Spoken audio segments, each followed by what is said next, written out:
मेरा नाम आशिश जमील है एंड मैं करंटली द यूथ फाउंडेशन की रेफरेंस से आज यहाँ पे हूँ। I am working as the media manager at the youth foundation. But मेरी जो जर्नी थी वो एज अ मीडिया मैनेजर शुरू नहीं हुई थी। मैं एज अ वॉल्टियर आया था एंड देन मैंने यहाँ पर as an operational team head काम किया और ऑपरेशनल टीम हेड के बाद मेरी प्रमोशन हुई and I was promoted as the general secretary. And new structure, एक सेंट्रलाइज स्ट्रक्चर हमारी फाउंडेशन में इंट्रोड्यूस हुआ था, जिसके बाद I was appointed as the media manager of the youth foundation. Youth foundation जो है वो बैक इन 2019 स्टार्ट हुई थी और ये एक चैलेंज से स्टार्ट की गई थी। हम लोगों के बंच ऑफ स्टूडेंट्स ने मैट्रिक पास आउट की तो हमारे टीचर ने एक चैलेंज दिया कि समर वेकेशन में सब जो है वो एंजॉय करते हैं या नानी दादी के घर चले जाते हैं, आप लोगों ने कुछ ऐसा करना है जो मैट्रिक के बच्चे ना सोचते हो। तो उन्होंने एक चैलेंज दिया कि रमज़ान आ रहा है, आप लोगों ने एक ना अफ्तारी करवानी है हमारे लोकल एरिया में उन लोगों को जो कि सड़कों पे डेली वेजेस होते हैं या ये लोग, इनको आपने एक अफ्तारी करवानी है। तो हमने कहा जी मैट्रिक के स्टूडेंट हैं, पैसे तो नहीं होते इतने कि हम इफ्तार करवा सकें। उन्होंने कहा था बस आप इस इनिशिएटिव को लो, मैं आपके साथ एज ए कम्पेटिटर उतरूँगा, मैं भी एक अफ्तारी कराने की कोशिश करूँगा और आप लोगों ने भी एक अफ्तारी करवानी है। तो पहले तो सोचते रहे कि भाई ये किस तरह पॉसिबल है, बट फिर एक दफ़ा ख्याल आया कि यार चलो जेब से कुछ दे के कोशिश करते हैं कि जितने भी हैं 100-50 जेब से देते हैं, उसके बाद सोचेंगे यार होता है कि नहीं होता, अल्लाह मालिक है। तो वहाँ पे पता चला कि यार नीयत कितनी मैटर करती है। हम लोगों ने जेब से 100 रुपये निकाले, वहाँ पे मैक्सिमम 100 रुपये हमारे पास थे। कोई मेरा ख्याल है 12 या 1300 रुपये हमारे पास जमा हुए और वो लेने के बाद फिर हम अपनी फैमिलीज़ में घुसे, हमने अपने फ्रेंड सर्कल में घुसे और अराउंड 16,000 हम लोगों के पास जमा हुए, जिसकी हमने 2019 में मेरा ख्याल है 120 लोगों की इफ्तारी करवाई। तो जब वो अफ्तारी हम करवा रहे थे, उस अफ्तारी में हमने एक चीज़ को फोकस किया था कि वो चीज़ डिलीवर करें जो कि हम घर में खाते हैं। वो स्टैंडर्ड का खाना हो, वो स्टैंडर्ड का फ्रूट हो, वो उसी स्टैंडर्ड का पानी हो। तो वो जब हमने सर्व किया, अराउंड मेरे ख्याल है 15 से 20 मिनट उस अफ्तार ड्राइव को हुए थे कि एक बड़ी गाड़ी वाले इंसान आए, उन्होंने गाड़ी रोकी और वो हमारे पास आ गए। उन्होंने हमारी उस ड्राइव की क्वालिटी को देखा, उन्होंने एश्योर किया कि आने वाली जितनी भी अफ्तारियाँ हैं इस रमज़ान की, वो आप लोगों ने इस जगह पे करानी है और मैं फ़ंड करूँगा। वहाँ पे एक मोमेंट आया जहाँ पे यार समझ आया कि यार अगर आप करना चाहते हो ना, तो पहले आपकी नीयत मैटर करती है एंड सेकेंडली आपकी ये चीज़ मैटर करती है कि आप खुद से इसका स्टार्ट लें और खुद से स्टार्ट लेने के बाद जो है ये देखें कि आप किसी और की तरफ जाएं। अगर आप खुद से एक चीज़ का स्टार्ट लेते हैं, that is worth risk taking. हम लोगों ने स्टार्ट तो इसी तरह किया था जिस तरह मैंने आपको बताया कि हम लोग कोशिश करेंगे उनको सर्व करें जो कि मतलब ये लग्जरीज ऑफ लाइफ नहीं नहीं अफोर्ड कर पाते। बट इवेंचुअली जब हम लोगों ने इस चीज़ को देखा तो हमने ये चीज़ अनफॉर्चुनेटली फेस करने की कोशिश की कि जिसको हम एक प्लेट ऑफ मील सर्व कर रहे हैं वो उसके लिए कोई एफर्ट नहीं पुट करता। उसको ये चीज़ समझ आ जाती है कि मुझे महीने में ये चीज़ तो मिल जानी है, इसके लिए मैं एफर्ट नहीं करूँगा, मैं इसके अलावा किसी चीज़ को देखता हूँ अगर मुझे ज़रूरत है। फिर हमने ये सोचा कि यार कुछ ऐसे इनिशिएटिव्स लाए जाएँ, कुछ ऐसे गोल सेट किए जाएँ जिसमें एम्पावरमेंट हो कि लोग खुद से उस चीज़ को अचीव करने की कोशिश करें। तो अभी हम currently empowerment of youth and women and eradication of poverty के ऊपर काम कर रहे हैं। हमारे दो जो मेजर प्रोजेक्ट्स हैं दैट इम्प्लीमेंट्स दिस गोल, एक है एम्पावर विद 100 के नाम से and the other one is our vocational centre that is Betul बरकत वोकेशनल सेंटर। मेजर हमारे ये जो दो मैंने प्रोजेक्ट्स के नाम लिए ये ऑन गोइंग है। और इससे पहले मैं एक छोटा सा एक मतलब 2022 के फ्लड का एक ऑपरेशन मेंशन करना चाहूँगा, जहाँ पे हम लोगों ने बलूचिस्तान और सिंध के फ्लड को कवर किया था और उसमें हम यूथ फाउंडेशन ने 41 लाख रुपीज़ ऑफ डोनेशन इकट्ठी की थी और हम लोग खुद उस एरियाज़ में जाके सिंध और बलूचिस्तान में इन चीज़ों को सर्व करके आए थे। लेकिन सेकेंडली जो हमारे दो मेन जो प्रोजेक्ट्स चल रहे हैं, the one is empower with 100। एक बहुत यूनिक कॉन्सेप्ट है क्योंकि जब हम इस तरह की एक्टिविटीज़ कर रहे थे जिसमें हमें लाखों रुपए डोनेशंस आ रही थी, तो वो लोग डिस्टर्ब हो रहे थे या वो लोग हेजिटेट कर रहे थे पैसे देने के चक्कर में, जो कि 100 रुपीज़ या 110 या 120 या 50 रुपये डोनेट करना चाहते हैं। हमने एक प्रोजेक्ट ही ऐसा लॉन्च कर दिया जिसका नाम एम्पावर विद 100 है कि आपके 100 रुपये से कोई बंदा अपना कारोबार खड़ा कर सकता है। तो एम्पावर विद 100 इज़ बेसिकली एक कॉन्सेप्ट जिसमें हम लोगों को एम्पावर करते हैं, वाइट कॉलर फैमिलीज़ में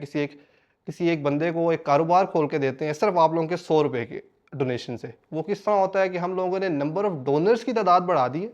हम हमारे पास 2000 से 2200 के करीब डोनर हैं, बट वो मंथली सिर्फ 100 रुपये देते हैं। अब उसमें करोड़पति बंदा भी 100 रुपये दे सकता है और वो जो कि मुश्किल से अपना घर का निज़ाम चला रहा है वो भी ये अमाउंट ऑफ डोनेशन दे सकता है।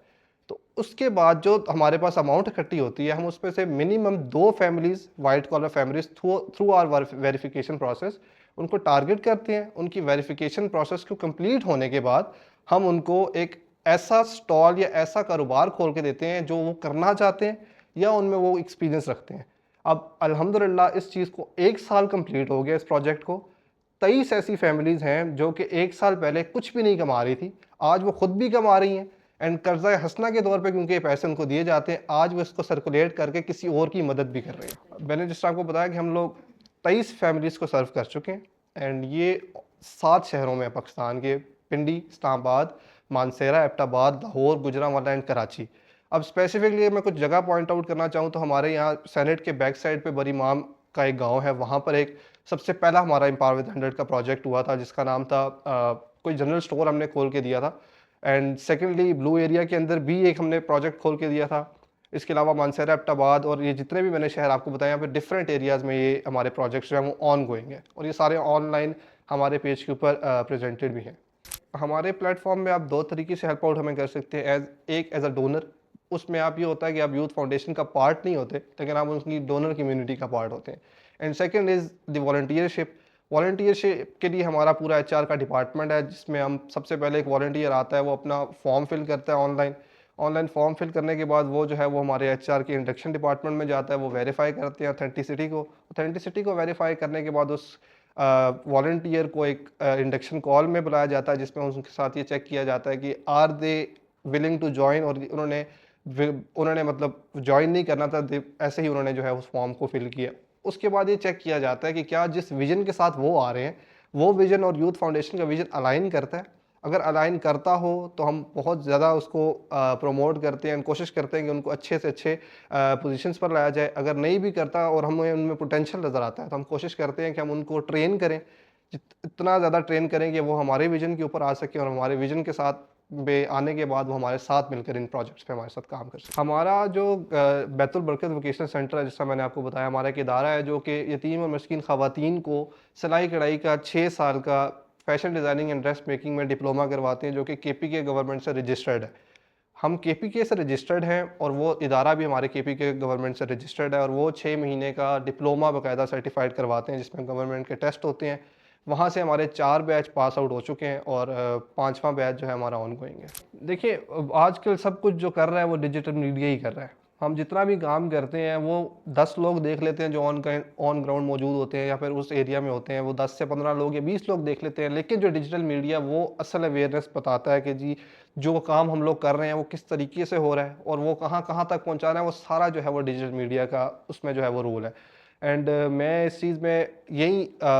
जो राइट यूज़ ऑफ मीडिया है मैं उसको ज़रूर मेंशन करना चाहूँगा कि हम जहाँ पर इतना सब कुछ देख सकते हैं वहाँ पर हम ये भी प्रमोट कर सकते हैं कि वाकई जहाँ पर वो पॉइंट्स और वो लोग और वो प्रोजेक्ट्स जो कि वाकई पाकिस्तान की पॉजिटिव साइड को दिखा रहे हैं उनको जितना ज़्यादा डिजिटल मीडिया प्रमोट कर सकता है और हम लोग उसमें अपना पार्ट रोल प्ले कर सकते हैं, हम उसमें करें। जब मैंने फॉर द फर्स्ट टाइम पाक पॉजिटिव का जो पेज था वो विजिट किया, वहाँ पर जो मुझे सबसे ज़्यादा पॉजिटिव पॉइंट ये लगा था वो वहाँ पर ये था कि पाकिस्तान की छोटी से छोटी जो किसी बंदे ने अचीवमेंट की हुई है, जो छोटी से छोटी भी पॉजिटिविटी है, उसको भी हाईलाइट करके डेली बेसिस पे प्रमोट करने की कोशिश की जा रही है, जो कि समहाउ कहीं ना कहीं वैसे तो निगलेक्ट हो जाता है, लेकिन इस पेज पे आने के बाद पार्क पॉजिटिव के पेज पे आने के बाद मुझे ये एक बहुत पॉजिटिव पॉइंट लगा था कि जो छोटी छोटी अचीवमेंट्स हैं इनको भी हाईलाइट किया जा रहा है। This not only encourages the person but ये उन लोगों को भी इंकरेज करती है जो इस किस्म का कुछ करना चाहते हैं पाकिस्तान में, बट वो इस डर से नहीं करते कि कर भी लें तो कौन सामने प्रमोट हो जाना। सब कुछ है हमारे पास, टेक्नोलॉजी है हमारे पास, अल्हम्दुलिल्लाह हेल्थ है हमारे पास, वेल्थ भी समाव होती है, तो इसको यूज़ कहाँ करना है। मैं ये चाहता हूँ कि हमारे जैसे मेरे जैसे जितने भी यंग चेंज मेकर्स हैं या फिर जो about to be change makers हैं वो इसको देख रहे हैं कि इसको राइट वे में लगाने की कोशिश करेंगे। हम लोग इसका इस्तेमाल करते हैं, हम इसको पूरा दिन भी इस्तेमाल करते हैं, अगर हम उसको पूरा दिन में से 1 घंटा भी उसको उस जगह पे देने की कोशिश करें जिससे आपकी वजह से कोई एम्पावर हो सकता है या कोई उसके लिए हेल्प आउट हो सकती है, तो हम कोशिश करें कि इन सारे प्लेटफॉर्म्स को, इन सारे आजकल की टेक्नोलॉजीज़ को हम वहाँ पे यूज़ करें ताकि हम भी कुछ अच्छा करें और हम लोग कुछ लोगों के लिए भी कुछ अच्छा कर सकें, ताकि ना सिर्फ आप अपने आप को बेहतर होता हुआ देखें बल्कि आप औरों को भी बेहतर करने की कोशिश कर सकें।